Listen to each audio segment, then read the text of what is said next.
नमस्कार। आजको सन्दर्भ कार्यक्रममा यहाँहरूलाई स्वागत छ। म चन्द्र बानिया। दर्शकवृन्द, प्रतिनिधि सभाबाट सरकारले ल्याएको बजेट पारित भइसकेको छ र अब राष्ट्रिय सभाबाट यो बजेट पारित हुन बाँकी छ। अहिले छलफलको चरणमा रहेको छ। आज हामी बजेटमा ज्येष्ठ नागरिकको सम्मान र सुरक्षाको लागि सरकारले ल्याएको बजेटमा सबैभन्दा राम्रा कार्यक्रमहरू के छ र छुटेका कार्यक्रमहरू के हुन सक्छन् र अब सुधारको लागि के गर्न सकिन्छ भन्ने सन्दर्भमा आज हामी सरकारवाला निकायका प्रमुख व्यक्तित्वहरूसँग विशेष संवाद गर्नेछौँ। यो यसकारण पनि भन्दैछौँ, अहिले सरकारले यसअघि नै का सरकारहरूले पनि र यो सरकारले पनि ज्येष्ठ नागरिकको सुरक्षाको लागि विभिन्न कार्यक्रमहरू घोषणा गरेको छ र कार्यान्वयनमा ल्याएको पनि छ।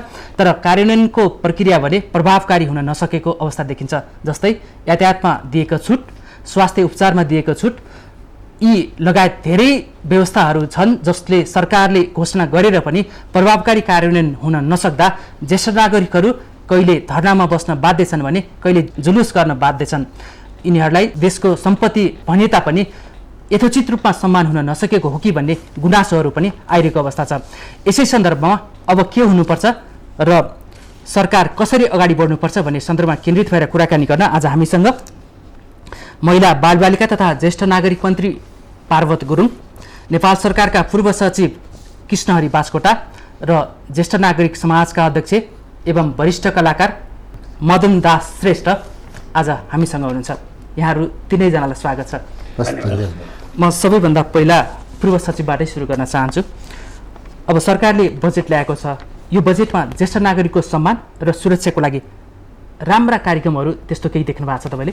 अहिले चाहिँ नि माननीय मन्त्रीज्यूले ज्येष्ठ नागरिक मन्त्रालयको नेतृत्व गरिसकेपछि ज्येष्ठ नागरिकको पक्षमा धेरै नै नीतिगत कुराहरू आएका छन्। विशेष गरी मन्त्रीज्यूकै पहलमा हुनुपर्छ। अर्थमन्त्रीले बजेट वक्तव्य प्रस्तुत गर्दाखेरि ज्येष्ठ नागरिकको सम्मानमा सरकार अगाडि बढ्छ। ज्येष्ठ नागरिकको आर्थिक सुरक्षाको विषय हामीले हेर्छौँ। उहाँहरूको स्वास्थ्यमा गर्नुपर्ने सुविधाहरूमा अगाडि बढाउँछौँ र विशेष गरी ज्येष्ठ नागरिकलाई एक प्रकारले पुरस्कृत गर्ने, उहाँहरूले चाहिँ कसैले पिएचडी गर्न चाहेमा विशेष किसिमको छात्रवृत्ति दिने जस्ता विषयहरू चाहिँ अहिले कार्यक्रमहरूमा परेका छन्। तर मूलभूत रूपमा तपाईँले सुरुमा भन्नुभयो, मूल कुरो ज्येष्ठ नागरिकहरू चाहिँ हरेक अन्य नागरिकभन्दा पीडित भएको ज्येष्ठ नागरिक राष्ट्रिय महासङ्घको दृष्टिकोणमा देखिन्छ। करिब हामीसँग झन्डै 30 लाख ज्येष्ठ नागरिकको जनसङ्ख्या छ। एउटा कानुनमा पनि असजिलो के पर्यो भने 60 वर्षभन्दा माथिकोलाई ज्येष्ठ नागरिक भनियो, तर सरकारले 70 वर्ष माथिकालाई मात्रै भत्ता दिन थाल्यो। त्यो भत्ता चाहिँ 2051 सालमा मनमोहन अधिकारीज्यू प्रधानमन्त्री हुँदा सुरु भएको थियो। अहिले सरकारले त्यसलाई 3000 रुपियाँ पुर्याएको छ। तर पनि वर्तमान सरकारले यो भत्तालाई म 5000 पुर्याउँछु आफ्नै कार्यकालमा भनेको छ। त्यसले एउटा उत्साह ल्याएको छ। तर पनि विश्वव्यापी रूपमा हेर्दा कुल गारस्थी उत्पादनको 5% रकम यस्तो सामाजिक सुरक्षामा छुट्याइन्छ। त्यो हिसाबले चाहिँ हाम्रो चाहिँ भत्ता चाहिँ करिब दोब्बर हुनुपर्ने अवस्था देखिन्छ। र ज्येष्ठ नागरिक भइसकेपछि विभिन्न शारीरिक अशक्तताहरू, मुटुका रोगहरू, अन्य अल्जाइमर रोगहरू, अन्य रोगहरू हुने चलन छ। त्यसले गर्दा अस्पतालमा चाहिँ ज्येष्ठ नागरिक 70 वर्षभन्दा माथि भत्ता बुझिरहेकोलाई चाहिँ कुनै पनि अस्पतालमा दस्तुर लाग्दैन, फ्री गर्न पाए हुन्थ्यो। हुन त मन्त्रीज्यूको नेतृत्वमा 1 लाख रुपियाँको अहिले बिमा ज्येष्ठ नागरिकलाई गरिएको छ। त्यसको प्रिमियम सरकारले नै तिर्दिन्छ। तर मैले चाहिँ नि महासङ्घमा बसेर छलफल गर्दा, हाम्रो अध्यक्षज्यूसँग छलफल गर्दा करिब यसलाई चाहिँ 10 लाख जति बनाउन पाए बल्ल यसको चाहिँ एउटा सेरोफेरो मिल्थ्यो कि भन्ने कुरामा हामीले छलफल गरेका छौँ।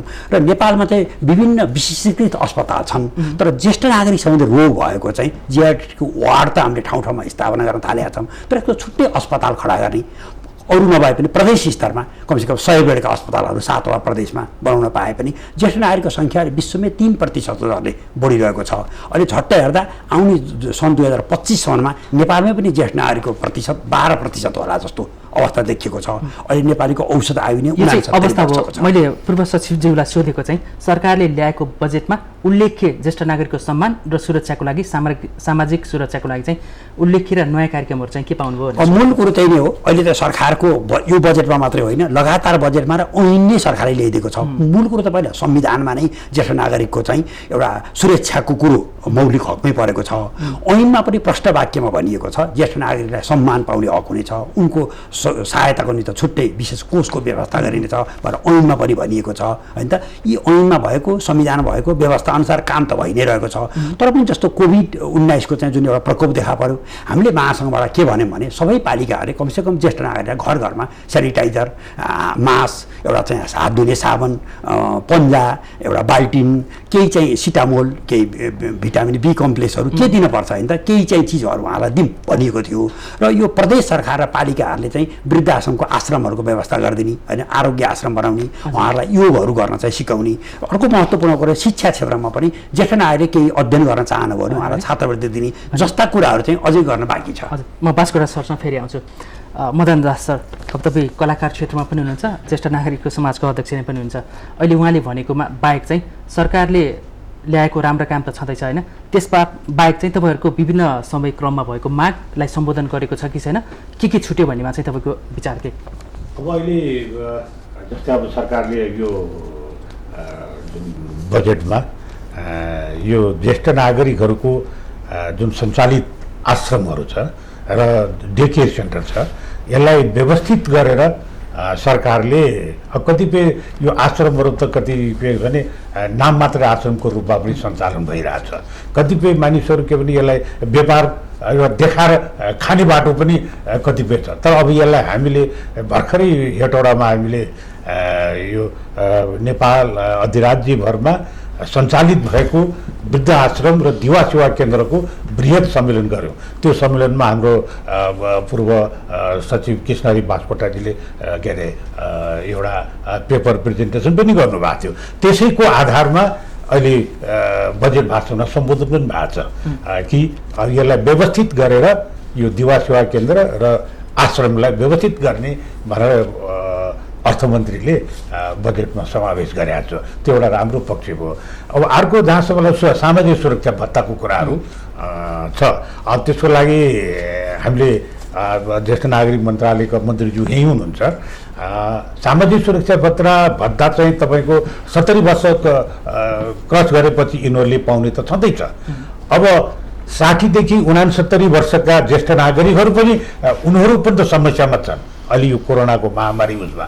अब उनीहरूले पनि अरू देशले एउटा प्याकेजको रूपमा यिनीहरूलाई कार्यक्रमहरू ल्याएर यिनीहरूलाई पनि एउटा राहत दिने हिसाबले गरेको छ। त्यसमा पनि केही प्याकेजको रूपमा 10,000 देखि 15,000 चाहिँ व्यवस्था यो बजेटमा व्यवस्था भइदिएको भए हुन्थ्यो भन्ने हिसाबले मन्त्रीज्यूसँग हामीले कुरा पनि गरेका थियौँ। त्यो एउटा चाहिँ परेन। तर मन्त्रीज्यूले अब यसलाई आन्तरिक हिसाबले यसलाई व्यवस्थित गर्ने भन्ने कुरा हामीलाई आश्वासन पनि पाएछौँ। सायद त्यो होला जस्तो लाग्छ। हजुर, मान्य मन्त्रीज्यू, अहिले हामीले चाहिँ सरकारले बजेटमा ल्याएको राम्रो कामहरूको बारेमा चाहिँ अलिकति आम नागरिकलाई जानकारी गराउन खोजिरहेका छौँ। अहिले बास्कोटा सरले र मदन सरले भनेको बाहेक चाहिँ छुटेका कुराहरू बजेटमा ज्येष्ठ नागरिकको सुरक्षा र सम्मानको लागि ल्याएको राम्रा कार्यक्रमहरू तर अहिले भन्न छुटेका चाहिँ केही छन्? विशेष त हामीले ज्येष्ठ नागरिकहरूलाई हामी यो राष्ट्रको अभिभावकको रूपमा सम्मान पनि गर्नुपर्छ। हामीले अहिले नीति कार्यक्रम र बजेटले पनि त्यो कुरोप्रति निर्देशित पनि गरेको छ। ज्येष्ठ नागरिकहरूले उहाँहरूको जीवनमा प्राप्त गर्नुभएको अनुभव, ज्ञान, सिप जुन उहाँहरूको अनुभव छ, त्यो अनुभवलाई हामीले अब हिजो जस्तो ज्येष्ठ नागरिकहरूलाई आश्रम बनाएर होइन, ज्येष्ठ नागरिकहरूलाई एउटा ज्ञान, सिप, अनुभव पुस्तान्तरण गर्ने एउटा ज्ञान केन्द्र, ध्यान केन्द्र, आराम केन्द्रको रूपमा, डे केयर सेन्टरको रूपमा चाहिँ हामीले चाहिँ मिलन केन्द्रको रूपमा चाहिँ उहाँहरूलाई राख्नुपर्छ। अलिकति हिजोको मोडालिटीमा हामीले अब चेन्ज गर्नुपर्छ है। हिजो हामीले चाहिँ 12 छोरा 13 नाति बुढाको धोक्रो काँदैमाथि भने जस्तो एउटा चाहिँ जीवनभर उनीहरूले चाहिँ हामीलाई राष्ट्रमा उनले योगदान गर्ने, समाज निर्माणको निम्ति, परिवारको निम्ति, गाउँघरको निम्ति उहाँहरूले राष्ट्रको निम्ति जे योगदान गर्नुभयो। जस्तो दायाँमा यी मेरो हुनुहुन्छ, उहाँ अब पूर्व सचिव हुनुभयो, अब उहाँ ज्येष्ठ नागरिकतर्फ उन्मुख हुनुभयो, प्रवेश गरिसक्नुभयो, प्रवेश गर्नुभयो। अब मनन दाइ जीवनभर कलाकारिता क्षेत्रमा लाग्नुभयो। अब उहाँ अहिले ज्येष्ठ नागरिकको महासङ्घको अध्यक्ष हुनुहुन्छ है। त्यसले उहाँहरू जस्तो मान्छेहरूमा जे उहाँहरूको अनुभव छ, सिप छ, ज्ञान छ, त्यो कुरोहरूलाई स्वयंसेवी रूपमा उहाँहरूलाई सक्रिय रूपमा चाहिँ अब आश्रम बनाएर अनि थन्काएर राख्ने कि उहाँहरूलाई सक्रिय बनाउने कि राख्नु भनेको त निष्क्रिय हुनु हो। उहाँहरूको चाहिँ झन् आयु घटाउनु हो, उहाँहरूलाई चाहिँ डिप्रेसन बनाउनु हो। त्यसैले उहाँहरूलाई त होइन, ऊर्जाशील बनाउनुपर्छ। उहाँहरू जस्तो अब सक्रिय बनाए, जति सक्रिय बनायो त्यति उहाँहरूमा शारीरिक रूपमा, मानसिक रूपमा पनि उहाँहरूमा अलिकति ऊर्जा आउँछ नि त। उहाँहरूलाई त जति उहाँहरूको भएको कुरोलाई हस्तान्तरण गर्ने हो नि त ज्ञान सिप अनुभवलाई हो। अहिले हामी चाहिँ त्यो हिसाबले चाहिँ पुस्तान्तरण गर्नुपर्छ है उहाँहरूको। उहाँहरू भनेको हाम्रो ज्ञानको केन्द्र भण्डार हो, अनुभव हो। उहाँहरूसँग धेरै प्रकारको विभिन्न किसिमको चाहिँ क्षेत्रको त्यसको वर्गीकरण गर्नु पऱ्यो नि हामी। ज्येष्ठ नागरिकहरूको चाहिँ बौद्धिक क्षेत्रमा उहाँहरू के क्षेत्रमा उहाँहरूको विज्ञता हो। अब गाउँघरमा पनि अब विभिन्न किसिमको चाहिँ अनुभव प्राप्त एउटा सामाजिक रूपान्तरमा लाग्नुभएको, सामाजिक परिवर्तनको निम्ति योगदान गर्नुभएका त्यस्ता अगुवा अग्रज समाज शिविर पनि त छन् नि। त्यो कथा त हामीले त्यो उहाँहरूको त्यो किसिमको चाहिँ उहाँहरूको जीवनको स्टोरी बनाएर चाहिँ अबको एउटा बालबालिका, अबको किशोर किशोरी, अबको युवाहरूलाई पनि त्यो शिक्षा दिनु, नैतिक शिक्षा दिनु पर्यो कि हाम्रा समाजमा अग्रजहरूले के भूमिका निर्वाह गर्नु पर्यो, समाजमा के योगदान गर्नुभयो। हिजो त अझ सञ्चारको क्षेत्र थिएन हामीसँग, हिजोको जस्तो एउटा मिडियाको अहिलेको जस्तो एउटा आधुनिक एउटा प्रविधिको युग पनि थिएन, समाजमा हिजो जस्तो त्यो चेतना पनि थिएन। त्यस्तो एउटा चाहिँ हिजोको जुन एउटा चाहिँ अत्यन्तै प्राचीन युगमा भनौँ न अत्यन्तै एउटा ढुङ्गे युगदेखि लिएर अहिले हाम्रो समाजमा यहाँसम्म आउँदाखेरि त्यो समाजमा ती हाम्रा पुर्खाहरूले समाजको निम्ति, राष्ट्रको निम्ति, राष्ट्रियताको निम्ति गरेको योगदानहरूको कथा अबको युवाहरूलाई त त्यो त शिक्षा दिनु पर्यो, प्रेरणा दिनु पर्यो, त्यो बाटोमा हिँडाउनु पर्यो। अनि समाजप्रति जवाबदेही र उत्तरदायित्व बनाउनुको निम्ति पनि हाम्रा पुर्खाहरूको इतिहास जिउँदो इतिहास है, जिउँदो इतिहासलाई हामीले चाहिँ पुस्तान्तरण गर्ने भन्ने कार्यक्रमको हामीले विशेष जोड दिँदैछौँ र त्यसको निम्ति यहाँले राख्नुभयो। बजेटमा त्यस्तो निश्चित केही कार्यक्रमहरू आएको छ? बजेटमै छ, हामीले त्यो बजेटमै हामीले चाहिँ त्यो ज्ञान सिप अनुभवको पुस्तान्तरण कार्यक्रम, त्यो मिलन केन्द्र, ध्यान केन्द्र भनेर राखेको छ हामीले। भन्छ यो कार्यान्वयनमा तत्काल आउने हो कार्यक्रम हो यो? अब त बजेट चाहिँ स्वीकृत भयो त अब कार्यान्वयन त गर्नु पर्यो नि होइन। बजेट चाहिँ रूपान्तर पनि हुनसक्छ, त्यसकारण सधैँभरि पुरानै ह्याङमा रहिरहनु पनि हुँदैन। हामी क्रान्तिकारी आएका नेताहरू तपाईँहरू अलिकति ज्येष्ठ नागरिकको सम्मानमा पनि केही क्रान्तिकारी देखाउनुहोस् भनेर हाम्रो चाहिँ एउटा अपेक्षा हो। त्यो देख्न पाऊँ, हामीले फेरि प्रसारण गर्न पाऊँ हाम्रो टेलिभिजनबाट, अन्य रेडियोहरूबाट। हजुर हजुर, अब त्यो त अब हेर्दै जाउँ। अब अहिले नै प्रचार गरेर अहिले भाषण गर्ने भन्दा पनि तपाईँले सोधिहाल्नुभयो, अब सार्वजनिक भएको कार्यक्रम भन्नुलाई अप्ठ्यारो भएन। नरिसाउनुहोस्, म एउटा सोध्न चाहन्छु, कम्युनिस्ट नेताहरू जो क्रान्तिको नारा दिन्छन्, आकर्षक नारा जनतालाई दिन्छन्, ग्रामीण क्षेत्रमा गएर भोट माग्ने बेला दिन्छन्, जस्तै सामाजिक सुरक्षा भत्ता हामी यति दिन्छौँ, ज्येष्ठ नागरिकले यस्तो गर्छौँ भन्नुहुन्छ, घोषणापत्रमा पनि राख्नुहुन्छ, तर कार्यान्वयनमा हेर्दाखेरि त फेरि त्यस्तै देखिन्छ नि। यो त कार्यान्वयन भनेर दाबी अहिले भन्दै पऱ्यो भने 2051 सालमा सामाजिक सुरक्षा भत्ता यसरी वृद्धहरूलाई दिनुपर्छ भने त कम्युनिस्ट पार्टीले नि गर्यो नि त। भाषण मात्रै गर्दैन, काम पनि गर्छ, काम गरेर नि जनताले विश्वासले जितेर आएको छ। त्यस्तो त अब तपाईँलाई भ्रम हुनसक्छ, जनताले विश्वास गरेर जितेरै आएर ज्येष्ठ नागरिकलाई नै सोध्छु है त, मलाई भ्रम कि ज्येष्ठ नागरिकलाई भ्रम। म अहिले ज्येष्ठ नागरिकमा प्रवेश गर्नुभएका पूर्व सचिव जो अर्थ मन्त्रालयमा लामो कार्यक्रम पनि राखेर बस्नुभयो कसरी कार्यान्वयन गर्न सकिन्छ भनेर। अहिले सरकारले उहाँले दाबी गर्नु मनमोहन सरकारको अहिले उहाँले प्रशंसा गर्न खोज्दै हुनुहुन्छ। ज्येष्ठ नागरिकलाई अहिले 3000 भत्ता दिने भनेको छ, सामाजिक सुरक्षा भत्ता होइन हो। यो आकर्षक नारालाई दिएको जस्तो मात्रै छ या ज्येष्ठ नागरिकको जीविकोपार्जनको लागि अथवा उहाँहरूको सुरक्षाको लागि यो पर्याप्त छ तपाईँको बुझाइमा के? वास्तवमा यसो हो, यो पर्याप्त त छँदै छैन। ज्येष्ठ नागरिकलाई त पुग्ने गरी दिनलाई त धेरै नै रकम बढाउनुपर्छ, तर पनि यो 3000 रुपियाँ चाहिँ सिम्बोलिकले चाहिँ एउटा ज्येष्ठ नागरिक करिब 13 लाख मान्छेलाई चाहिँ ठुलो उत्साह दिएको छ। हामी कतै न कतै एक प्रकारले दसैँमा टिका लगाएर अन्य चाडपर्वमा आफ्ना के भन्छ ज्वाइँलाई, छोरीलाई, भान्जा भान्जीलाई वास्तव यसले चाहिँ ठुलै उत्साह ल्याएको छ। अहिले बैंकिङ पद्धतिमा पनि गयो, यसमा धेरै एक प्रकारले बैंकिङ पद्धति चाहिँ यो वाणिज्य बैंक पद्धति कि पार्टीहरूको चाहिँ भोट बैंक पद्धतिमा गयो? होइन, यो 3000 चाहिँ के छ भने अहिले चाहिँ नि नेपाल सरकारको केन्द्रीय ढुकुटीबाट यो रकम वितरण हुन्छ। अहिले सामाजिक सुरक्षा बापत नै करिब 60-65 अर्ब रकम त सरकारको ढुकुटीबाटै जाने हो ज्येष्ठ नागरिकलाई, तर त्यो पार्टीहरूले चाहिँ आकर्षक नाराको रूपमा 3000 तपाईँले नै भन्नुभयो नि, एउटा स्वीकार त गर्नुभयो नि, यो 3000ले चाहिँ खासै केही पुग्दैन। अब दसैँ तिहारमा टिका लाउने भयो भने पुग्ला भन्नुभयो होइन।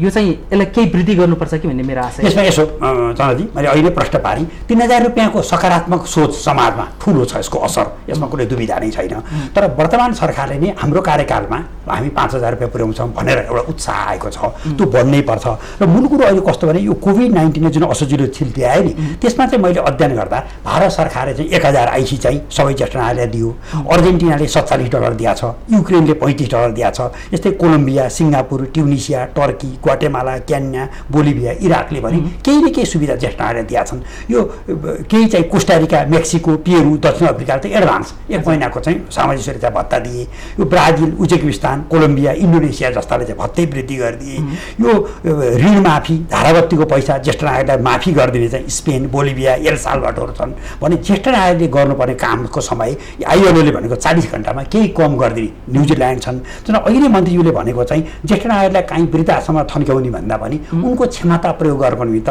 उनलाई बिउ पुँजी दिनुपर्ने उनको लागि चाहिँ वास्तवमा एक प्रकारले उनले व्यवसाय गर्न चाह्यो भने बैंकले ऋण पनि दिने बिमाहरूले पनि उनको कामको बिमा पनि गरिदिने उनलाई ज्येष्ठ नागरिकलाई चाहिँ प्राइम लोकेसनमा काम गर्न दिने ज्येष्ठ नागरिकले गरेको काममा आयकरमा 50% छुट दिने ज्येष्ठ नागरिक कुनै एउटा मोटर किन्न खोजे भने उनलाई केही छुट दिने कसैले पनि जग्गाको प्लटिङ गर्यो हाउसिङ बनायो भने ज्येष्ठ नागरिकलाई 10% 15% घर अथवा जग्गा चाहिँ इयरमार्क गरेर क्रस सब्सिडीको आधारमा उनलाई छुट दिनेतर्फ जान सकिन्छ यो चाहिँ सुझाव हो तपाईँको यस्तातर्फ चाहिँ सरकार अझै जान सक्ने ठाउँ चाहिँ छ हजुर म फेरि आउँछु तपाईँ कहाँ मदनदास सर अहिले मन्त्रीज्यूले दाबी गर्नुभयो उहाँले अलिकति त्यसमा सरकारलाई बलियो हुने गरी समर्थन जनाउनुभयो भास्कर सरले अब तपाईँ त आफै प्रयोगमा हुनुहुन्छ ज्येष्ठ नागरिक हुनुहुन्छ सरकारले दिएको राज्यको तर्फबाट दिएको 3000ले तपाईँ त महासङ्घको अध्यक्ष पनि हुन्छ ज्येष्ठ नागरिक महासङ्घको होइन आम ज्येष्ठ नागरिकहरूले के भनिरहेका छन् यो 3000लाई के गर्नुपर्छ भनिरहेका छन् एउटा कुरा त्यो प्रश्न होइन अर्को कुरा सरकारले यातायातमा छुट स्वास्थ्य उपचारमा छुट दिएको चाहिँ अहिले तपाईँहरूले कसरी उपभोग गर्न पाइरहनु भएको छ या छैन एउटा कुरो त म के भन्न चाहन्छु भने नहुने मामाभन्दा कानो मामै निको भने जस्तै पहिला ज्येष्ठ नागरिकहरूको लागि सम्मानजनक उसलाई व्यवहार गर्ने सम्मानजनक 2-4 पैसा केही चाहियो भने छोरा बुहारी आफन्त नातागोतासँगै हात थाप्नुपर्ने त्यो परिस्थिति थियो त्यो बेलाको परिस्थितिमा सरकारले राज्यले यो वो पार्टी नभनौँ सरकारमा आएपछि राज्यको ढुकुटी र सरकारमा आएपछि हामी त्यसलाई मान्छौँ त्यसमा त्यो बेला जुन बेला 100 रुपियाँ दियो त्यसको ठुलो एउटा महत्त्व नै रह्यो र त्यसपछि बिस्तारै त्यसलाई वृद्धि गर्दै गयो अब आज सामाजिक सुरक्षा भत्ताको रूपमा ज्येष्ठ नागरिकलाई 3000 रुपियाँ दिएको छ यो अब यथेष्ट त होइन है यसको चाहिँ हामीले अलिकति वर्गीकरण गरेर केही मतलब 5000 10,000 25,000 50,000सम्म पुर्याउने एउटा वर्गीकृत गरेर त्यसरी दिने भन्ने कुरा हामीले मूलत कुरा के छ भने ज्येष्ठ नागरिकहरूको हक हित र त्यसको सम्मानजनक उसले समाजमा बाँच्न पाउने अधिकारलाई समुन्नत र आवाज सम्बन्धी ठाउँमा पुर्याउनु भनेर राष्ट्रिय ज्येष्ठ नागरिक महासङ्घले समय समयमा यी कुराहरू राज्यलाई सरकारलाई हामीले सुझावहरू दिने गरेका छौँ र त्यो सुझाव र राज्यसँग हामीले माग गरे अनुसार सरकारले केही न केही पुर्याइ पनि दिइरहेछ अब यो 3000 रुपियाँले यथेष्ट मैले किन छैन भने पहिला 1 पैसा नहुँदाखेरि पनि यो केही हो अब ज्येष्ठ नागरिकले आफूलाई केही खानु पर्यो मिठो केही खानु पर्यो किन्नु पर्यो या आफ्नो नाति नातिनालाई चक्लेट किनिदिनु पर्यो भने पनि आफ्नै पैसा पनि छ अर्को कुरो 3000 रुपियाँ भएको कारणले परिवारले पनि हजुरबासँग त छ नि भने नातिले पनि अलिकति माया गरेर जनाउने भयो अब छोरा बुहारीले पनि सरकारले दिएको भत्ता 4-4 महिनामा एकमुष्ट रकम उसले पाइरहेछ भने त्यो हिसाबले ज्येष्ठ नागरिकले अलिकति राहत चाहिँ घर परिवारबाट पाएको छ तर सरकारले 5000 पुर्याउने भन्ने जुन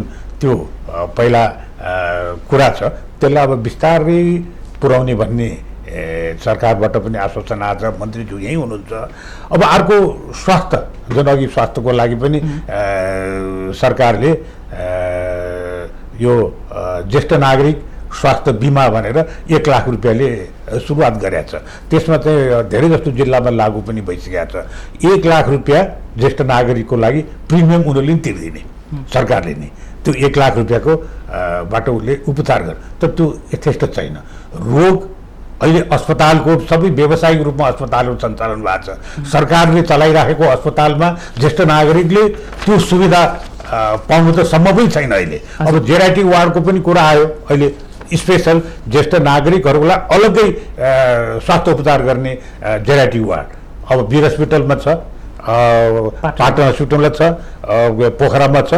तर पहुँच पुगेका ज्येष्ठ नागरिकहरूले त्यहाँ त्यो अवसर पाइरहेछ, पहुँच नपुगेका ज्येष्ठ नागरिकले यो सुविधा, राज्यले दिएको सुविधा उनीहरूले पाउनै सकेका छैन। हामीले त ज्येष्ठ नागरिक सहरमा बसेका साम्रान्त परिवारलाई मात्र हेर्ने होइन, सुदूरपश्चिममा बसेका ती ज्येष्ठ नागरिकहरूलाई हेर्नु पर्यो। तिनीहरूलाई पुग्ने किसिमको, उनीहरूले पाउने किसिमको राहत हुनु पर्यो। अब त्यही 3,000 रुपियाँले कतिपय ज्येष्ठ नागरिकहरू, यो 3,000 पनि अभिशापको रूपमा पनि भएको छ। कतिपय हामीले समाचार सुनेका छौँ 3,000 रुपियाँ त्यो दिइराखेका सामाजिक सुरक्षा भत्ताको कारणले ज्यान पनि गुमाइरहेछ। छोराले त्यो के अरे पैसा लुट्यो, बाउ छोराको झगडा पर्यो, कुटेर मारिदियो। यस्तो कुरा अलिकति स्पेसिफिक भनौँ त, यातायातमा 50% छुट दिने भनेको थियो, त्यो कार्यान्वयनमा छ या छैन? छैन, त्यो कार्यान्वयन कुनैमा चाहिँ छैन। ट्याक्सीमा छैन कि बसमा छैन कि हवाई जहाजमा छैन? हवाई जहाजमा आफैले सो घोषित गरेका थिए। कुनै हवाई जहाजले आफ्नो किसिमको क्राइटेरिया बनाएर त्यो पाउन सकेका छैन। अब यातायातमा कुनै बसले दिएको छ, कुनै ले दिएको छैन। बसमा 2टा सिट सहित छ होइन? त्यो त छ। तर यो यातायातको लागि पनि यो 50% जुन यातायात सुविधाको लागि पनि हामीले धेरै पटक यातायात व्यवस्था सम्बन्धित निकायहरू राखेर हामीले पटक पटक छलफल गऱ्यौँ, सरकारी निकायहरू पनि राखेर छलफल गऱ्यौँ। तर उनीहरू के भन्छ नि, हामीहरूले आयात गर्दाखेरिमा केही न केही कुरामा सरकारले छुट दिनु पर्यो नि, हामीले पैसा तिरेर किनेर त्यत्रो व्यवसाय गर्ने, अनि ज्येष्ठ नागरिकलाई सुविधा भनेर 50% दिएर हामी के खाने? त्यस कारण केही न केही हुनु पर्यो भने उनीहरूको माग पनि त्यस्तो छ। एकैछिन म मन्त्रीलाई जोड्न चाहेँ। मन्त्रीज्यू, अहिले यहाँले पूर्व सचिवज्यूले पनि भन्नुभयो, यहाँले पनि भन्नुभयो, हामी चाहिँ अलिकति सहर केन्द्रित ज्येष्ठ नागरिकको सम्मान र सुरक्षामा बढी केन्द्रित हो कि जस्तो लाग्यो होइन? उहाँहरूलाई चाहिँ 3,090 पनि हुन्छ, पूर्व सचिव कृष्णहरि बास्कोटा जस्तोलाई यो 3,090 पनि हुन्छ, जसलाई 3,000 चाहिने छ, अत्यावश्यक छ, त्यसले जीवन थानेको जस्तो महसुस गर्ने नेपालीहरू धेरै अवस्थामा छन् होइन? जसमा यो 50% यातायातको छुटको छ नि, यो किन कार्यान्वयन हुन सकेन होला? त्यस्तै चाहिँ धेरै छ होला। अब जस्तो पिएचडी गर्न चाहनेहरूलाई पिएचडी भनेको छ, त्यो सङ्ख्या त धेरै कम होला सायद होइन?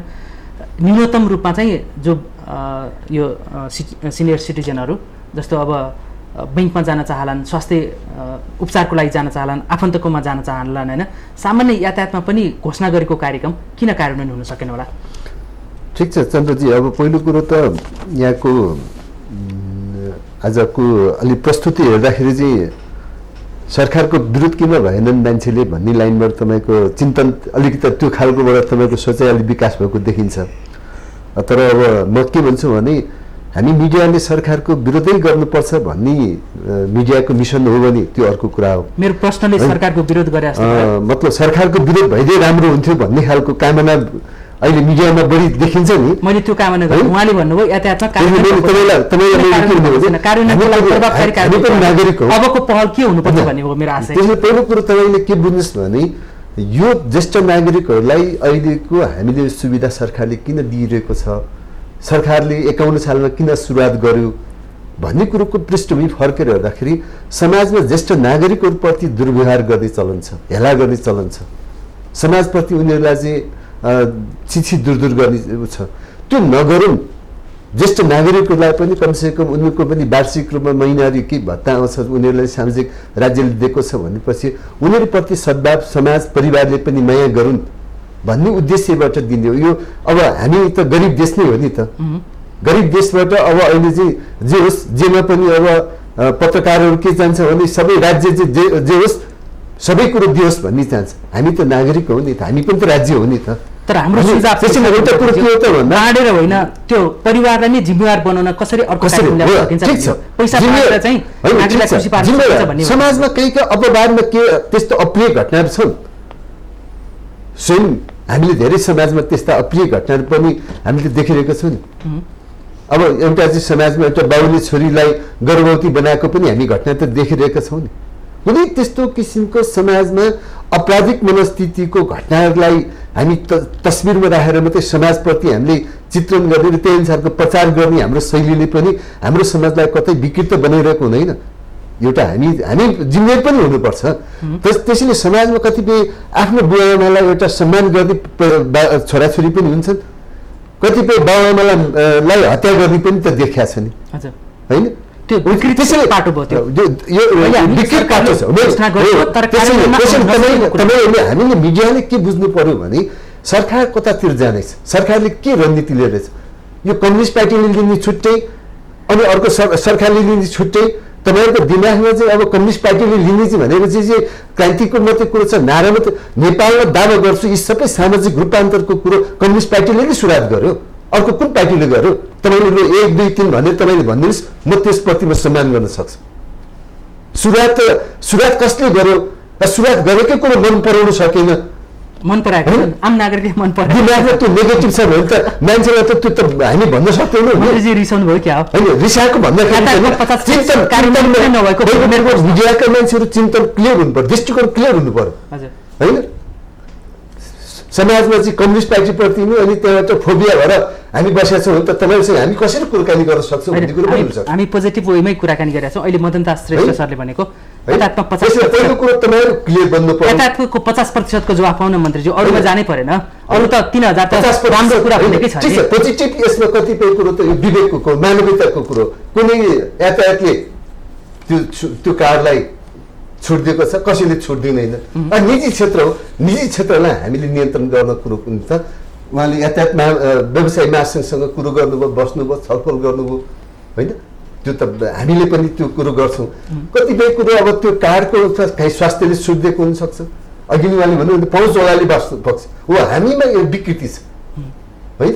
एउटा सिस्टमले काम गरेको छैन नि यहाँ, जसले जो भन्छन् अब अलिकति यस्तो किसिमको अलिकति केही त्यस्ता चिजहरू छन्, त्यो कुरोलाई हामीले अलिक सिस्टममा ल्याउन सक्यौँ भने त्यो आओस् भन्ने चाहिँ हाम्रो हामी चाहन्छौँ। हो, हामी अहिले के भने निश्चित मापदण्डहरू सिस्टमलाई ल्याउनको निम्ति हामीले त्यसलाई जनचेतनाको कुरो होला, कतिपय मापदण्डको कुरो होला, कतिपय त्यो कुरोले मान्छेलाई चाहिँ मुभमेन्टको क्याम्पेनको कुरो। जस्तो उहाँले भन्नुभएको छ अब यो कतिपय कुरोहरू, अब यो ब्याङ्किङ कुरो आयो नि, ब्याङ्किङ भनेको तपाईँले के बुझ्नु पर्यो, भोट ब्याङ्क भनेर तपाईँले यही तपाईँको नेगेटिभली सुरुवात भयो। हामी के भन्छौँ भन्दा ब्याङ्किङ सिस्टमले विकृति रोक्यो नि। तर तपाईँको बुझाइ के रह्यो त विकृति होइन, ब्याङ्किङ भोट ब्याङ्कबाट सुरुवात गर्यो। हामीले तपाईँले एउटा कुरो के बुझ्नुपर्छ भने ब्याङ्किङ किन तपाईँहरू, हामी त ग्रासरुटमा काम गरेको मान्छे, हामी कुनै तपाईँ भुइँफुट्टा भएर आएको त होइन नि। यो अहिले के हो त भने मेरो दोलखामा जिरी नगरपालिका अन्त हिजो 13 लाख रुपियाँ जिरी नगरपालिकाले बचा ब्याङ्किङ सिस्टमले। हिजो त्यो 13 लाख त एउटा त्यो झोलामा कागजपत्र गरेर जानेले मृत्यु भएको पनि खान्थ्यो। ब्याङ्किङ सिस्टमले ती करप्सनलाई रोक्यो नि। हो, ब्याङ्किङ सिस्टमले त्यो खालको करप्सन रोक्यो भन्ने कुरो चाहिँ नबुझेर ब्याङ्किङले भोट ब्याङ्क बनायो भन्ने तपाईँको प्रस्तुतिले तपाईँमा त्यो के हो, तपाईँको सोचाइ के हो भन्ने कुरोको चिन्तनप्रति मलाई दुःख लाग्यो। ल, मन्त्रीज्यूले स्पष्टै पारिदिनु भयो। मेरो सोधाइ 50% किन कार्यान्वयन भन्ने थियो। पूर्व सचिवज्यू यहाँ हुनुहुन्छ नि, जस्तो अहिले आम नागरिक हामी सानो कुरा गरौँ कि ठुलो कुरा भन्दा पनि सानो कुरा गरौँ, सरकारले घोषणा गरेको कार्यक्रम त्यो प्रभावकारी कार्यान्वयन होस्, आम ज्येष्ठ नागरिक र अरू सर्वसाधारणको लागि घोषणा गरेको कार्यक्रम कार्यान्वयन होस् भन्ने हाम्रो मिडियाको दबाब दिनै थियो, होइन? यसलाई अहिले मदन दास सरले भन्नुभयो कार्यान्वयन भएन, जो पहुँचमा छ उसले मात्रै उपचार खर्च पाइरहेछ, छुट पाइरहेछ, यातायातमा पनि आएको छैन भनेर चाहिँ यसलाई प्रभावकारी कार्यान्वयनमा आउन चाहिँ के गर्यो भने सकिन्छ जस्तो लाग्छ यहाँको अनुभव? यसमा यसो चन्द्रजी, पहिला चाहिँ हामीले एउटा सिभिल सेन्स भन्छ, आम केटाकेटीहरूलाई स्कुलमा पढाउँदा नै उनको पाठ्यक्रममा नै ज्येष्ठ नागरिकको विषय राख्नुपर्छ, ज्येष्ठ नागरिकलाई कसरी सम्मान गर्ने। वास्तवमा अहिले नेपाल सरकारले 2टा सिट चाहिँ सार्वजनिक बसमा ज्येष्ठ नागरिक भनेर लेखिदिएको छ। त्यहाँ कहिलेकाहीँ चाहिँ नबुझेर युवा मान्छे बस्छन्। वास्तव ज्येष्ठ नागरिकहरू आउन्जेलसम्म त अरू युवाको सिट पनि छोडिदिएर ज्येष्ठ नागरिकलाई नागरिकलाई बस्न दिनुपर्छ। पहिलो कुरा त यहाँबाट नै आरम्भ हुन्छ। दोस्रो चिज भनेको चाहिँ कस्तो नि, अहिले चाहिँ नेपालमा भएका 753वटा पालिकाले पनि केही राम्रा काम गरेका छन्।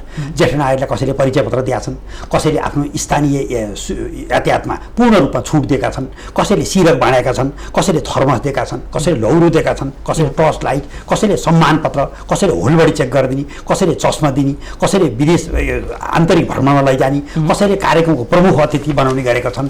मूलत हामीले अब के गर्नुपर्छ भने ज्येष्ठ नागरिकप्रति कसैले दुर्व्यवहार गर्यो भने त्यो चाहिँ दण्डनीय हुन्छ भनेर हामीले महासङ्घमा एउटा हेल्पलाइन राख्नुपर्छ भनिरहेछौँ।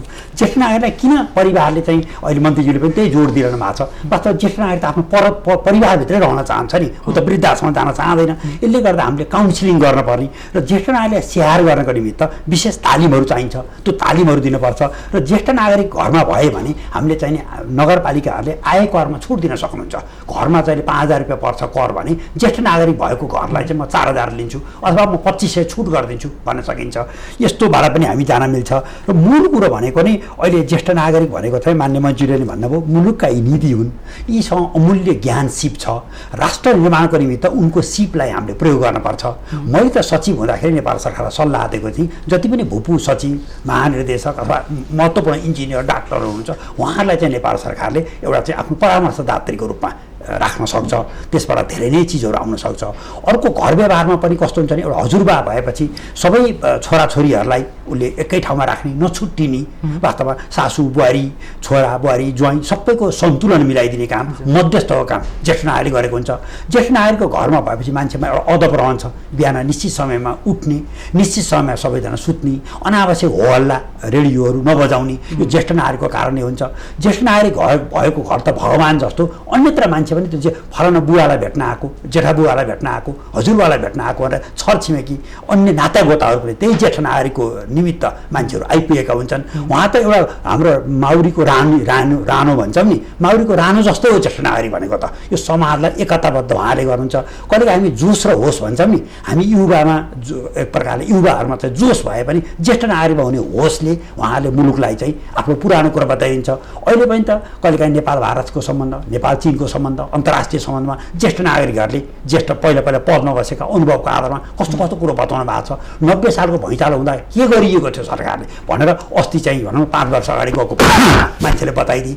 20 वर्ष अगाडि चाहिँ यो सबै चाहिँ बाढी आउँदाखेरि सरकारले के गरेको थियो भनेर ज्येष्ठ नागरिकले बताइदिएको छन्। उहाँहरू त एउटा लिभिङ हिस्ट्री भने आएको जीवित इतिहास हो होइन त। अहिले राष्ट्रकवि हुनुहुन्छ, हामीलाई कस्तो गौरवको विषय छ।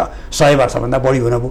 हाम्रो चाहिँ अरू पनि यस्ता मान्छेहरू चाहिँ थुप्रै मान्छे हुनुहुन्छ नि त, संस्कृतविद हुनुहुन्छ। उहाँलाई अब ज्येष्ठ नागरिक भएर ललितपुर महानगरपालिकाले त उहाँलाई एउटा मोटर लगायतका केही सुविधा दिएको, उहाँकै नाममा पार्कहरू खडा गरेका छ। अन्य ज्येष्ठ नागरिकहरूले पनि बोल्दाखेरि यस्तो समाजमा जानकारी दिँदा पनि कति सुस्पष्ट जानकारी दिनुहुन्छ। यसर्थ जुन समाजमा ज्येष्ठ नागरिकको सम्मान गरिन्छ त्यो समाज विकसित मानिन्छ। अहिले हामी त खास गरी विकसित मुलुक भन्छौँ नि, त्यो विकसित मुलुकमा जानु भने ज्येष्ठ नागरिकप्रति राज्य र जनस्तरबाट गरेको सम्मानको कारणले नै ती विकसित भएका हुन्। कहिलेकाहीँ हाम्रो अध्यक्षज्यूले भन्नुभयो छोरा र बाउको बिचमा पनि लडाइँ झगडा पर्छ, त्यो वास्तव अविकसितको एउटा चाहिँ प्रतीक हो। तर मैले बुझेको चाहिँ मन्त्रीज्यूसँगको मेरो पनि सङ्गतले उहाँहरू बरोबर भनाइने वास्तवमा घर परिवारले ज्येष्ठ नागरिकलाई कसरी सम्मान गरेतर्फ राज्य प्रणालीले लैजान सक्छ भन्ने नै मूल ध्येय हो। यसको निमित्त हामीले चाहिँ नि प्रत्येक घर परिवारमा चाहिँ ज्येष्ठ नागरिकलाई सम्मान गर्ने र उनको पालन पोषण गर्ने, स्याहार सुसार गर्ने कला सिकाइदिनुपर्छ। साह्रै आर्थिक रूपमा विपन्न परिवार नभएको व्यवहारिसी भएकोलाई मात्रै हामीले चाहिँ वृद्धाश्रममा लैजाने हो। यसतर्फ चाहिँ हामीको सबैको सोच हुनुपर्छ। हजुर, मदनदास श्रेष्ठ सर, तपाईँ ज्येष्ठ नागरिक महासङ्घको अध्यक्ष हुनुहुन्छ अहिले। अब तपाईँलाई अलिकति सरसर्ती हेर्दाखेरि अलिकति सहर केन्द्रित, अब तपाईँको अहिले बसाइ सबै राजधानी काठमाडौँमै छ होइन। त्यसबाहेक अब त्यसमा पदाधिकारीमा हुनेहरू राजधानी केन्द्रित र पूर्व रिटायर भए पनि त्यसका सदस्यहरू मुलुकभरका 75 जिल्लाका 753वटै स्थानीय तहको हेर्ने हो भने धेरै हुन सक्ला। त्यो महासङ्घले सबैलाई समेट्न नसकेको होला होइन। अहिले खास गरी चाहिँ तपाईँहरूले राज्यलाई, सरकारलाई चाहिँ ज्येष्ठ नागरिकको यी अधिकारहरू सुरक्षित पार्नु पर्यो सरकार भनेर चाहिँ तपाईँहरूले राखेको मूलभूत केही मुख्य मागहरू छ जो चाहिँ अहिलेसम्म पुरा हुन नसकेको। आज सार्वजनिक रूपमै टेलिभिजनमा मन्त्रीकै गाडी तपाईँको माग चाहिँ सार्वजनिक गर्नु हाम्रो जो महत्त्वपूर्ण छ तर सम्बोधन हुन सकेको छैन। ज्येष्ठ नागरिक महासङ्घको हाम्रो सबै जिल्लामा हाम्रो जिल्ला सङ्घहरू छ। त्यसको छात्र सङ्गठन हो हाम्रो राष्ट्रिय 77 जिल्लामा छ? छात्र सङ्गठन हो हाम्रो। हाम्रो चाहिँ सबै नेटवर्क त्यो जिल्लाबाट पनि हाम्रो हुन्छ। त्यसकारण जिल्लादेखि लिएर हाम्रो प्रदेश ज्येष्ठ नागरिक सङ्घ पनि छ। त्यसका संयोजक 7वटा प्रदेशका संयोजकहरू पनि हुनुहुन्छ। मतलब हामीले त्यताबाट पनि के मूलत कुरो सरकारले अहिलेसम्म ज्येष्ठ नागरिकहरूको लागि नगरेको म भन्दिनँ। गरेको छँदैछ, अहिले हामी प्रशंसा गरिसक्यौँ। त्यही त मैले भन्नु खोजेको के भने अब ज्येष्ठ नागरिकलाई बिस्तारै उनीहरूलाई सम्मानजनक, उनीहरूले समाजमा उनीहरूले सम्मान पाउने यी कुराहरू आज भर्खरै मात्रै पनि मन्त्रीज्यूले त्यो ज्येष्ठ नागरिकको यो विश्व यो दुर्व्यवहार विरुद्धको विषयमा सन्देशमा उहाँले भन्नुभएको छ कि ज्येष्ठ नागरिकहरूको हक अधिकार सुनिश्चित गर्ने, उनीहरूलाई घरमै राख्ने वातावरण बनाउने र ऐन कानुनको पनि अब त्यो विधेयकमा त्यो मन्त्रीले भनेको कुरा तपाईँले भन्नु पर्दैन कि त्यसकारण अगाडि महासङ्घले तय गरेको मागहरू बुँदाहरू जो सरकारलाई राखेर पनि पुरा नभएको अथवा चाहिँ यो सरकारलाई ध्यान आकर्षण गराउनुपर्ने त्यस्तो केही छ कि छैन? मैले अघि नै मन्त्रीले भनेको कुरा तपाईँले अघि मैले भनिसकेँ। यो कोरोनाको पिरियडमा जुन एउटा प्याकेजको रूपमा दिनु पर्यो भनेर हामीले सरकारलाई हामीले अनुरोध पनि गरेका थियौँ। त्यो कुरा एउटा स्वास्थ्य प्याकेज होइन, यो अहिलेको राहत स्वरूप त्यो 60 वर्षदेखि 69 वर्षको ज्येष्ठ नागरिकलाई राहत स्वरूपमा उनीहरूलाई 10 देखि 15,000 रुपियाँ एकमुष्ट रकम दिने भनेर हामीले अनुरोध गरेका थियौँ। त्यसमा हामीले कुरा पनि गरेका थियौँ। त्यो बजेटमा आउँछ कि जस्तो भन्ने पनि कुरा थियो, त्यो आएन। पछि मन्त्रीज्यूसँग हामीले पैसा बाहेकका अरू सुरक्षाको कुनै त्यस्ता कार्यक्रम माग्ने मात्रै कुरा भन्दा पनि छ नि, पिएचडी गर्ने रहर भएकाहरूलाई पिएचडी गर्ने अवसर, त्यो कुरा पनि छ। उद्योग धन्दा जस्तै अब कुनै ज्येष्ठ नागरिकको सिपहरू छ, त्यसको सिपलाई प्रयोग गरेर त्यसलाई निश्चित रूपमा उसलाई के अरे पारिश्रमिक दिने यो कुराहरू पनि छ। अर्को कुरो, ज्येष्ठ नागरिकको कुनै ज्येष्ठ नागरिकहरू पिएचडी गर्न चाहन्छन् र आफ्नो जीवनमा उनीहरूले भोगेका कुराहरू किताबको रूपमा उनीहरू लेख्न चाहन्छन् भने त्यो सुविधा पनि दिने भन्ने कुराहरू त्यो पनि अहिले आएको छ। र अर्को कुरो, जो ज्येष्ठ नागरिक असहाय छ, जसको कोही पनि छैन भने त्यस्तालाई चाहिँ आश्रमको व्यवस्था, त्यसलाई अघि नै आश्रमको कुरा पनि म गरेँ, आश्रमलाई त्यसलाई आधुनिक हिसाबले त्यसलाई समुचित विकास गर्ने भन्ने कुरो पनि त्यो बजेटमा चाहिँ आएको छ। सम्भवतः त्यो पनि राष्ट्रिय ज्येष्ठ नागरिक महासङ्घले बृहत रूपमा 77वटा जिल्लाको वृद्ध आश्रम सञ्चालक र दिवा सेवा केन्द्र सञ्चालकहरूलाई राखेर हामीले हेटौडामा त्यो कार्यक्रम गरेपछि त्यसको फलस्वरूप यो कुरा पनि आयो, यो पनि आइरहेकै छ। भनेपछि अर्को कुरो मैले चाहिँ भन्नु खोजेँ, ज्येष्ठ नागरिकहरूलाई यो अवस्थामा चाहिँ अब चौमासिक रूपमा यो सामाजिक सुरक्षा भत्ता पाउँछ तिनीहरूले। अब गएको उसमा अब उनीहरू कतिपय ब्याङ्किङ सिस्टमबाट त धेरै कुराहरू उनीहरूलाई बचेको छ। अब पहिले छोरा बुहारीले नि नागरिकता लिएर गएर पैसा लिन जाने, तिनीहरूले खाइदिने, र कतिपय मरिसकेका ज्येष्ठ नागरिकहरू पैसा पनि त्यो बजेट चाहिँ खर्च भएको त्यो मरिसकेको पनि खाइदिने यी कुराहरू छ। तर ब्याङ्किङ सिस्टमले यो कुरा धेरै कुरा रोकिया छ। अब त्यो बाँकी यो अवस्थामा चाहिँ उनीहरूको घर घरमै पुर्याउने वडा या स्थानीय तह कहाँबाट हुन्छ उनीहरूले ज्येष्ठ नागरिकले पाउने त्यो रकम घर सुरक्षा भत्ता घर घरमै पुर्याइदिने त्यो व्यवस्था पनि होस् भन्ने हामीले सोचेको छ। र कुनै अहिले भर्खरै कुन नगरपालिकाले त प्रत्येक ज्येष्ठ नागरिकको त्यो सामाजिक सुरक्षा भत्ता चाहिँ घर घरमा पुर्याइदिने काम पनि गरेको भनेर अस्ति एउटा समाचारमा पनि मैले पढ्ने अवसर पाएँ। अब म मान्य मन्त्रीज्यूलाई नै सोध्न चाहन्छु, अब केही समयपछि यहाँ पनि ज्येष्ठ नागरिकै सूचीमा जाने हो, हामी सबै त्यसमै जाने हो। अब सचिवज्यू गइसक्नु भएको छ होइन, उहाँ अलि अगाडि नै जानुभयो, तपाईँको र मेरो अलि पछि आउला, हामी जस्ता धेरैहरू हुनुहुन्छ, पछि त्यही मार्गमै जानुपर्छ।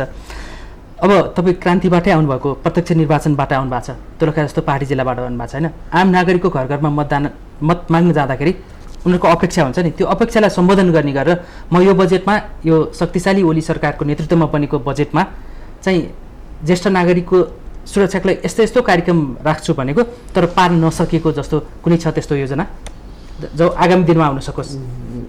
हामीले पहिलो कुरो त बजेट हामीले जे बजेट सिलिङ हो त्यो सिलिङ कोभिड-19 को कारणले सिलिङहरू अलिकति खुम्चेको स्थितिहरू छ।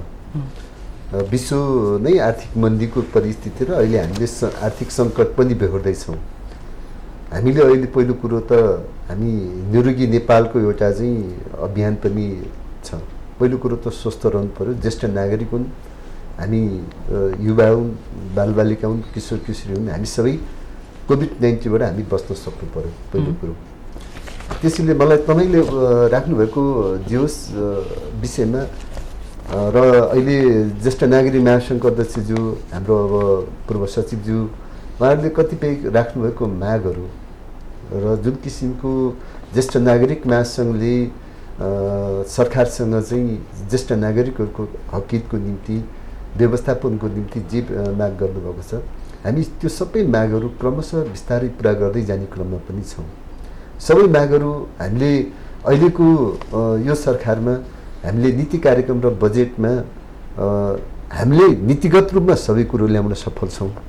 तर बजेटमा हामी जति हामीले सोचेको बजेटको व्यवस्थापन गर्न सकेका छैनौँ। त्यो नीति कार्यक्रम अनुसार बजेट पनि हामीले गर्न सकेको भए अब हाम्रो अलि क्रान्तिकारिता नै हो।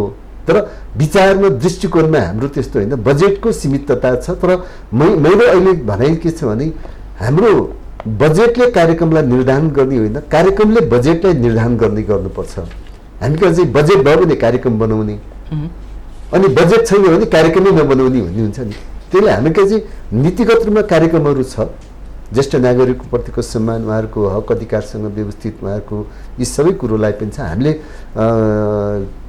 पशुपति वृद्धाश्रमलाई गोठाटारमा चाहिँ हामीले चाहिँ हस्पिटल चाहिँ ज्येष्ठ ग्रामको रूपमा चाहिँ एउटा मोडेलको रूपमा लिने, त्यसलाई नै पछि प्रदेश र पालिका स्तरसम्म पनि त्यसलाई रेप्लिकेट गर्नुपर्छ है भन्ने लाइनबाट पनि हामीले बजेटमा नीति कार्यक्रम पनि राखेका छौँ। तर अब बजेटले भोलि हामीलाई कतिको साथ दिन्छ होइन, त्यसले यो एउटा कार्यक्रमको हिसाबले हामी सबै समावेश गर्न सफल छौँ। जब त हेर्दाखेरि किन ज्येष्ठ सामाजिक सुरक्षा भत्ता बढेन, कतिपय सामाजिक सुरक्षा भत्ता चाहिँ दोहोरो तेह्रो भत्ता पनि पाइरहने स्थिति छ नि होइन। यसमा केही डुप्लिकेसनहरू छ, कतिपयलाई अब ज्येष्ठ भत्ता नै आवश्यक छैन, जसको निम्ति अघि तपाईँले भने अत्यन्तै 3000 कि महिनाको 500 दिए पनि कति काम लाग्नेहरू पनि त छ नि होइन। त्यो कसैलाई त्यो आवश्यकतै छैन हो। यसैमा चाहिँ हामीले म त ज्येष्ठ नागरिक महासङ्घलाई पनि भन्न चाहन्छु कि यसको वर्गीकरण गर्नु पर्यो कि हामीले के ज्येष्ठ नागरिक विधेयक पनि ल्याएका छौँ यो पटक अनि यसमा अलिकति केही हामीले चाहिँ पहिचान कतिपय मैले चाहिँ मलाई त्यो पैसा चाहिँदैन, त्यसको निम्ति चाहिँ बरु अरू असहाय अरू अलिकति गरिब जो यसको निम्ति चाहिँ होस् भन्ने किसिमको एउटा त्यो अभियान पनि चाल्नुपर्छ कि मलाई त्यस्तो पनि लाग्छ। त्यसले सरकारको झुकुझुलो जति छ त्यति दिने हो नि त होइन। त्यसैले अहिले सरकारले क्रान्तिकारिताको कुरो गरेर अहिले हामी यसो गर्छौँ भनेर जानु भन्दाखेरि पनि हामीले अलिकति यसमा चाहिँ केही पहिचान गर्नु जरुरी छ। र जो अशक्त छ, जो असहाय छ, साँच्चै जसको चाहिँ घर परिवार समाजबाट अपेलित छन्, उसको कोही पनि छैन, परिवार कोही छैनन्, तर त्यस्ता व्यक्तिहरूको निम्ति चाहिँ अझ हामीले त बढाउनु पर्यो। उसको राज्यले सीमित जिम्मा लिनु पर्यो, लिएको पनि त छ नि। अहिले जहाँ जहाँ आश्रमहरू छन्, जहाँ जहाँ अलिकति सङ्घ संस्थाले गरेको छ, गाउँपालिकाले छ, अहिले त के देखियो भने सङ्घीय सरकारले के गर्यो भन्ने देखिन्छ। अब अहिले 753 स्तरको सरकार छ, त्यहाँ पनि त्यही ढङ्गले सेवा पुर्याइरहेको छ नि। त्यसको सबै पोजिटिभ कुरो मात्रै त आएको छैन, राम्रा गरेको चाहिँ आउँदैन। अब कतिपय कहीँ घटना घटेको कहीँ के भएको कुरो चाहिँ आउने, त्यही कुरो ल अब खत्तम बस। यो अहिले हाम्रो संस्कारलाई कसरी चेन्ज गर्ने अब त केही पनि भएकै छैन। यो सरकारले, स्थानीय सरकारले, प्रदेशले, सङ्घले यिनीहरू त केही गरेका छैन भन्ने हाम्रो जुन बुझाइ छ त्यो बुझाइलाई चेन्ज गर्न सायद तपाईँ सञ्चारकर्मीहरूको नि भूमिका चाहिन्छ होला, सकारात्मक कोहीबाट कि त्यसले लागि चाहिँ हामीले मन्त्रीज्यूले भन्दा बढ्ने गरेछ। स्थानीय सरकारले धेरै काम गरेछ, केन्द्र सरकारले धेरै काम गरेछ, प्रदेश सरकारको भूमिका चाहिँ खै के हो भनेर हामीले त्यहाँ प्रश्न उठाउँदै कसरी प्रभावकारी बनाउने भन्नेमा हाम्रो भूमिका भरपुर प्रयोग गरेका छौँ मन्त्रीज्यू। यसमा मैले जानकारी गराएँ। पूर्व सचिवज्यू, हामी समयको अन्तिममा छौँ। यसलाई राज्यको ढुकुटीबाट चाहिँ यो ज्येष्ठ नागरिक अथवा युवाहरूलाई बेरोजगारहरूलाई चाहिँ पैसा बाँड्ने भन्दा पनि उनीहरूलाई स्वयं परिवारमै कसरी आत्मनिर्भर हुनेतर्फ अगाडि बढाउने भन्नेमा चाहिँ छोटो यहाँको केही सुझाव छोटोमा यस्तो- पैसा बाँडेर मात्रै चाहिँ कोही आत्मनिर्भर हुनुपर्न सक्दैन। सैद्धान्तिक रूपमा के हो भने विश्वव्यापी मानवाधिकार घोषणापत्र भनेको नि स्वतन्त्रता, सहभागिता, रेखदेख, आत्मसन्तुष्टि र मर्यादा हो। मुख्य कुरो समाजले यो चिज दिनुपर्छ। यसको निमित्त चाहिँ अहिले नेपाल सरकारले तत्कालीन, मध्यकालीन र दीर्घकालीन योजना ल्यायो भने कुरो प्रष्ट हुन्छ। जोसँग सिप ज्ञान अनुभव छ त्यसलाई अन्तर्पुस्तामा हस्तान्तरण गर्नैपर्छ। कसैले ज्येष्ठ नागरिक म क्याम्पसमा कलेजमा पढाउँछु भने उनलाई विशेष किसिमको भत्ता दिन सकिन्छ। उनले लेख्छु भने उनलाई पारिश्रमिक दिन सकिन्छ। उनको किताब छपाइदिएर उनलाई रोयल्टी दिन सकिन्छ। उनलाई विशेष कार्यक्रममा सहभागी गराउन सकिन्छ। र मूल कुरो भनेको नै यो ज्येष्ठ नागरिकको विषयमा मैले चाहिँ हेर्दाखेरि अहिले विश्वव्यापी रूपमा नै अक्टोबर 1लाई हामी डे फर ओल्डर पर्सन भनेर मनाउँछौँ भने 21 सेप्टेम्बरलाई अल्जाइमर चेतना दिवस भन्छौँ र यसै गरी जुन 15लाई एउटा ज्येष्ठ नागरिकको विरुद्धको दुर्व्यवहार विरुद्धको दिवस भनेर मान्ने गरेका छौँ। यी कुरालाई हामीले सरस्वती लैजाने र ज्येष्ठ नागरिकलाई चाहिँ एक प्रकारले मुलुकमा सम्मान हुने वातावरण बनाउन सकियो भनेदेखि तपाईँले भनेको जस्तो राज्य प्रणालीबाट भत्ता नदिन नै पर्ला। तर विकसित भनिएको मुलुक र संसारभरिमा संयुक्त राष्ट्रमा भएका 213वटा मुलुकले नै ज्येष्ठ नागरिकलाई चाहिँ निश्चित उमेर पुगेपछि एउटा सोसल सेक्युरिटी स्किम दिने प्रचलन छ। त्यसैमा मैले अहिले भने कुल गार्हस्थ्य उत्पादनको 5% रकम ज्येष्ठ नागरिक दिने चलन छ। अहिले विकसित मुलुकमा कुनै पनि ज्येष्ठ नागरिक जुनसुकै अस्पतालमा उपचार गरायो भने उसलाई कुनै खर्च लाग्दैन, पहिलो कुरो। दोस्रो चाहिँ शिक्षामा उनले बालबच्चा पढाउनु पर्यो भने कुनै पनि स्कुलमा फी लाग्दैन, होइन। तेस्रो कुरो उनी चाहिँ कुनै किसिमले आर्थिक रूपमा विपन्न भयो भने राज्य प्रणालीबाट एक प्रकारले भत्ता प्राप्त हुन्छ, त्यसबाट चाहिँ उनी बाँच्न सक्छन्। यसर्थ हाम्रो पनि छलफलको कुरो के आयो भने जो सक्षम छ सक्षमलाई नदिएर असक्षमलाई अहिले नै पनि महासङ्घको अध्यक्षले भन्दै हुन्थ्यो वर्गीकरणमा अहिले 70 वर्षदेखि 80 वर्षलाई सरकारले भने जस्तो 5000 दिने, तर 80 देखि 90 लाई 10000 दिने, 90 देखि 100 वर्षलाई 25000 दिने, 100 भन्दा बढीलाई 50000 दिने गरी पनि हामीले वर्गीकरण गर्न सक्छौँ। अर्को चाहिँ एउटा आर्थिक सम्पन्नता र विपन्नता हिसाबले अहिले पनि सरकारले पेन्सन पाउने मान्छेलाई मान्य मन्त्रीले भने जस्तो दोहोरो नपरोस् भन्नलाई अहिले मैले सरसर्ती हेर्दा राज्य प्रणालीले 50 भन्दा बढी किसिमका यस्ता सुविधाहरू दिइआएको छ। ज्येष्ठ नागरिकको सुविधा पनि अन्य नागरिकको सुविधासँग जोडिएको छ। ज्येष्ठ नागरिकको मात्रै भत्ताको छुट्टै ब्राकेट भइदिएको भए सरकारले चाहँदा यसलाई 5000 गरिदिन सक्थ्यो। 13 लाखलाई गर्नुको सट्टा अहिले तुरुन्तै 26 लाखलाई चाहिँ 5000 रुपियाँ गर्नुपर्छ, त एउटै बास्केटमा परेको छ। यसमा ज्येष्ठ नागरिकलाई ठाउँअनुसार हामीले भूपू कर्मचारीलाई एक किसिमले, भूपू सुरक्षा कर्मीलाई एक किसिमले, भूपू राजनीतिक कर्मीलाई एक किसिमले, भूपू कलाकारहरूलाई एक किसिमले, भूपू आम किसानलाई एक किसिमले पनि ज्येष्ठ नागरिकको परिभाषा लान सक्छौँ। जस्तो किसान भएछ ज्येष्ठ नागरिक भनेदेखि चाहिँ उनलाई चाहिँ कृषिमा चाहिने बिउ बिजनहरू सुविधाको दिन सकिन्छ। भूतपूर्व कर्मचारी रहेछन् भने उनलाई इन्टरनेटको चाहिँ सुविधाहरू दिन सकिन्छ। भूतपूर्व कलाकारहरू रहेछन् भने उहाँलाई ठुल्ठुलो टेलिभिजनहरूको सेटहरू किन्नको निमित्त दिन सकिन्छ। यसरी पनि सोच चाहिँ अगाडि बढाउन सकिन्छ। हजुर, हामी समयको अन्तिममा छौँ। मदनदास श्रेष्ठ, थोरै 2 लाइनमा केही छ? होइन, म चाहिँ अब अन्तिममा यो नभनी नहुने कुरा मैले भन्न खोजिरहेको छु। मलाई 2 मिनट 2 मिनट होइन, 2 लाइनको 2 लाइन भन्दा 2 लाइनले, किनभने अब यो देश कोरोनाको सङ्क्रमण छ। अब 1 गतेदेखि केही यो लकडाउनको पनि खुकुलो हुँदैछ। अब ज्येष्ठ नागरिकहरूमा सङ्क्रमण हुन सक्ने स्थिति चाहिँ के देखाएको छु भने जस्तै अब पहिला पो लकडाउन थियो, घर परिवार एकैठाउँ त बाहिर जाँदैन थिए।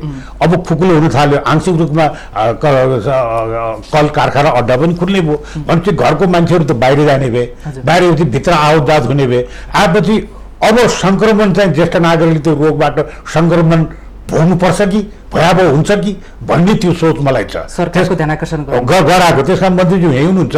यसलाई एउटा सरसल्लाह गरेर कसरी गर्ने, किनभने अब खुकुलो भएपछि त घर छोरा परिवार हेर्नु त अफिस जाला, कोही कहाँ जाला, फेरि घरमा आउँछ कि बाबुआमासँग कति दूरी बस्ने, सेनिटाइजर गरेर भित्र आउने, के गर्ने। यसलाई चाहिँ अब तत्काल सोच्नुपर्छ कि जस्तो लाग्छ यो लकडाउन खुकुलो भएपछि। अन्तिममा उहाँले महत्त्वपूर्ण गम्भीर कुरा निकाल्नुभयो। अहिले सरकारले लकडाउनलाई खुकुलो गर्दैछ व्यापारीहरूको दबावका कारण, होइन, अलिकति अर्थतन्त्रलाई चलायमान बनाऊ भनेर। अहिले मदनदास श्रेष्ठले दिएको सुझाव चाहिँ महिला मन्त्री मार्फत, पार्वत गुरुङ मार्फत हामी प्रधानमन्त्री कार्यालय या चाहिँ उच्च स्तरीय यो कोरोना रोकथाम नियन्त्रण समन्वय समितिमा यसलाई कसरी प्रवेश गराउन सकिन्छ? ज्येष्ठ नागरिकहरू चाहिँ अलिक जोखिममा पर्ने हो कि? ठिक छ चन्द्रजी, विशेष त महिला बालबालिका ज्येष्ठ नागरिकता र अपाङ्गता सेक्टरमा र सामाजिक संस्था नागरिक समाज परिचालन सम्बन्धी त्यो एउटा त्यसको संयोजन गर्ने जिम्मेवारी पनि मैले नै लिएको हुँदाखेरि क्याबिनेटमा मैले त्यसको निम्ति चाहिँ कार्ययोजना स्वीकृत पनि गरेको छु र थप परिस्थिति अनुसार अहिले लकडाउन अलिकति मदन दाईले भने जस्तै अब यो स्थितिमा चाहिँ अलि ज्येष्ठ नागरिकहरू अहिले चाहिँ अन्तर्राष्ट्रिय रूपमा हेर्दाखेरि चाहिँ ज्येष्ठ नागरिकहरू बढी प्रभावित भएको देखिन्थ्यो। नेपालमा हेर्दाखेरि चाहिँ 25 देखि 50 वर्षको उमेरका मान्छेहरूलाई बढी प्रभावित भएको देखिन्छ र अब ज्येष्ठ नागरिक चाहिँ अपवादमा देखिन्थ्यो हाम्रो नेपालमा हेर्दा। त्यसमध्येमा यो स्थितिमा अब थप हामीले फेरि पनि यसको कार्ययोजना ज्येष्ठ नागरिकहरूप्रतिको उहाँहरूको आक्रमणबाट प्रभावित हुने कुरोबाट उहाँलाई कसरी बचाउन सकिन्छ भन्ने कुरोलाई हामी ध्यान दिएर कार्ययोजना बनाउनेछौँ। समय सकिएको सङ्केत दुनियाँ कानमा आइसकेको छ। महत्त्वपूर्ण समय र महत्त्वपूर्ण विचारको लागि माननीय मन्त्रीज्यू, पूर्व सचिवज्यू र ज्येष्ठ नागरिक महासङ्घका अध्यक्षज्यूलाई धेरै धेरै धन्यवाद दिन चाहन्छौँ। धन्यवाद। आदरणीय दर्शकवृन्द, आजको सन्दर्भमा आज हामीले बजेटमा ज्येष्ठ नागरिकको सम्मानको लागि सरकारले ल्याएको कार्यक्रम र विगतमा सरकारले गरेका घोषणाहरू कार्यान्वयनको अवस्था किन प्रभावकारी हुन सकेन भन्ने सन्दर्भमा केन्द्रित भएर आज हामीले महिला बालबालिका तथा ज्येष्ठ नागरिक मन्त्री पार्वत गुरुङ, नेपाल सरकारका पूर्व सचिव कृष्णहरि बास्कोटा र ज्येष्ठ नागरिक महासङ्घका अध्यक्ष मदन दास श्रेष्ठ जो वरिष्ठ कलाकार पनि हुनुहुन्छ, उहाँहरूसँग विशेष संवाद गऱ्यौँ। यिनै संवादका साथ आजको सन्दर्भको निर्धारित समय सकिएको छ। आजको श्रृङ्खलाबाट म चन्द्र बानिया बिदा हुन्छु। सत्य, तथ्य र निष्पक्ष समाचारको लागि माउन्टेन टेलिभिजन हेर्दै रहनुहोला। नमस्कार।